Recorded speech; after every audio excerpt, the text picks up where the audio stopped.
Iya, guys, kita sekarang menuju ke Benteng Ulanta untuk menghabiskan waktu kita weekend di hari Minggu ini. Tepatnya tanggal 5 Januari 2000. Ya.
Hai guys, sekarang saya berada di Benteng Ulanta yang sekitar setengah jam dari pusat kota. Benteng Ulanta ini didirikan atau dibangun oleh pemerintah Kabupaten Bone Bolango sekitar tahun 2017. Yang maksudnya mungkin ini untuk sebagai objek wisata dan untuk mengenal kembali peristiwa-peristiwa di masa dulu, masa penjajahan Belanda. Dan alhamdulillah masyarakat yang ada di sini bukan cuma dari Gorontalo itu sendiri, melainkan dari luar Gorontalo atau wisatawan lainnya yang datang ke sini.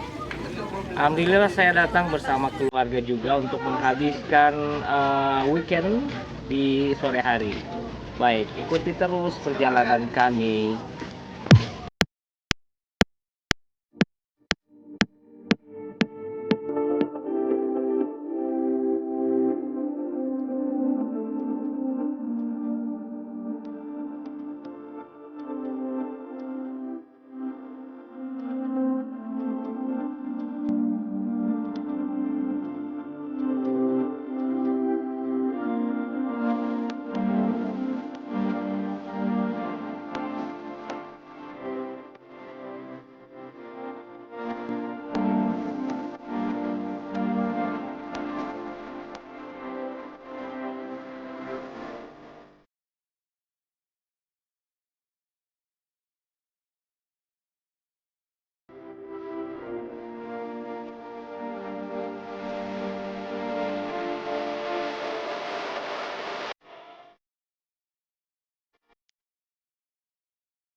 Hai guys, setelah kami keluarga tadi dari Benteng Ulanta menikmati keindahannya, makanan dari atas benteng. Sekarang kita menghabiskan waktu di tangga 2000. Iya, oke. Terima kasih banyak. Bye.